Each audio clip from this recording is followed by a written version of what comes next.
ಈ ಪ್ರಶಸ್ತಿ ಕೊಡುವಾಗ ನನಗೆ ಒಂದು ಒಂದು ಒಂದು ತಿಂಗಳು ಸಮಯ ತಗೊಂಡಿದ್ದೆ ನಾನು ಒಪ್ಸೋಕ್ಕೆ ಅಧ್ಯಕ್ಷರು. ನಾನು ಒಪ್ಪಲೇಬೇಕು ಅಂತ ನಾನು ಗಂಗೆಗೋರಿ ನಾಟಕ ನೋಡಿದ್ರು ಬೇರೆ ಕಡೆ ಸಿರಿಸಿಲಿ. ನನ್ನ ಆ ನಾಡಿನಿಂದ ಇನ್ಸ್ಪೈರ್ ಆಗಿರೋ ಮಂಜು, ಆ ನಾಡಿನಿಂದ ಇನ್ಸ್ಪೈರ್ ಆಗಿ ಈ ಪ್ರಶಸ್ತಿ ಕೊಡಬೇಕು ಅಂತ ತುಂಬ ಟ್ರೈ ಮಾಡಿದ್ರು. ಒಂದು ತಿಂಗಳಾಯ್ತು ಒಪ್ಪಿಸ್ಬೇಕಾರೆ. ಕೊನೆಗೆ ನಮ್ಮ ಮನೆಯಲ್ಲಿದೆ, ನಮ್ಮ ಮನೆಯವರೇ ಪ್ರತಿಯೊಂದಕ್ಕೂ ಇವರೇ ನಾನು ಯಾವ್ದು ರಿಜೆಕ್ಟ್ ಮಾಡ್ತೀನಿ ಬೇಡ ಬೇಡ ಅಂತ ಅಂತೀನಿ.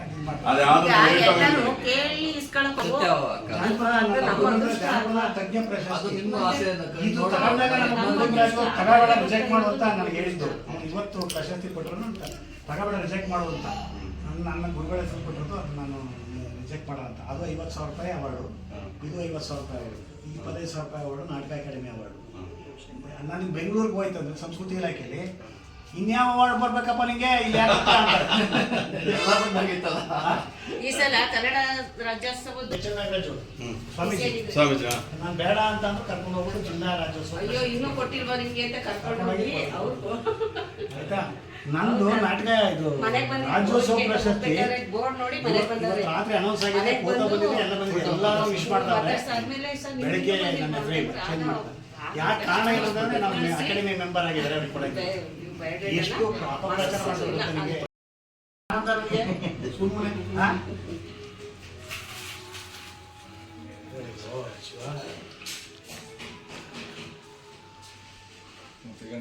ಒಂದು ನಿಮಿಷ ಹತ್ಕೊಡು ತೆಂಗಿನ ಕಡೆ ಇಲ್ಲ ಕಡೆಗೆ ಬಂದು ದಿಲೀಪಣ್ಣ ಕಡೆಗೆ ಈ ಕಡೆ ಬನ್ನಿ.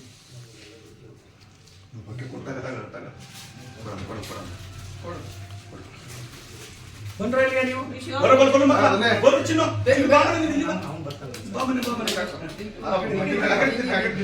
ಬರೇಚೋ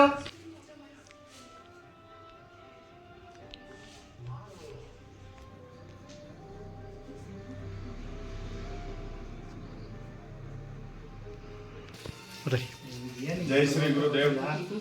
ಈ ದಿವಸ ನಮ್ಮ ಜಿಲ್ಲೆಯ ಅದರಲ್ಲಿ ನಮ್ಮ ಕರ್ನಾಟಕದ ಅಂತಲೇ ಹೇಳ್ಬೋದು ವರಪುತ್ರ, ನಮ್ಮ ಡಿ ಕಾಳನಹಳ್ಳಿಯ ವರಪುತ್ರ ಚಂದ್ರು ಕಾಳನಹಳ್ಳಿ ಅವರಿಗೆ ಗಂಧವತಿ ಅಂತ ಒಂದು ಕೃತಿಗೆ ಸಾಹಿತ್ಯ ಅಕಾಡೆಮಿ ಪ್ರಶಸ್ತಿ ಬಂದಿದೆ. ನಮ್ಗೆಲ್ಲರಿಗೂ ಬಹಳ ಎಷ್ಟು ಖುಷಿ ಆಗಿದೆ ಅಂದ್ರೆ ಹಾಲು ಅನ್ನ ಉಂಡಷ್ಟು ಸಂತೋಷವಾಗಿದೆ.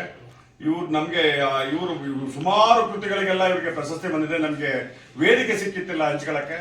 ನಮ್ಮ ನಾಡಪ್ರಭು ಕೆಂಪೇಗೌಡ ವೇದಿಕೆಯಿಂದ ನಮಗೆ ಹೃದಯ ತುಂಬಿ ನಮ್ಮ ಚಂದ್ರಕಾಂತನವರಿಗೆ ಇನ್ನು ಮುಂದೆ ಇನ್ನೂ ಹೆಚ್ಚಿನ ಕೇಂದ್ರ ಸಮಿತಿಯಿಂದಲೂ ಇವ್ರಿಗೆ ಪ್ರಶಸ್ತಿ ಸಿಗಲಿ ಅಂತ ಈ ಮೂಲಕ ದೇವರಲ್ಲಿ ಪ್ರಾರ್ಥಿಸ್ತೀನಿ. ಈ ಮಾಧ್ಯಮ ಮುಖಾಂತರ ಹೇಳೋದೊಂದೇ, ಇವರು ಪಟ್ಟಂತ ಶ್ರಮಕ್ಕೆ ತಕ್ಕ ಪ್ರತಿಫಲ ಸಿಗಬೇಕು ಅಂದ್ರೆ ಇವ್ರನ್ನ ನಾಟಕ ಸಾಹಿತ್ಯ ಅಕಾಡೆಮಿಗೆ ಅಧ್ಯಕ್ಷರಾಗಿ ಈ ಘನ ಸರ್ಕಾರ ನೇಮಿಸಬೇಕು ಅಂತ ಈ ಮೂಲಕ ನಾನು ಕೇಳ್ಕೊತೀನಿ. ನಿನ್ ತಗೋ ಮಂಜು, ಮಂಜು ಅವ್ರು ತಗೋತಾರೆ ಬರಲೇ.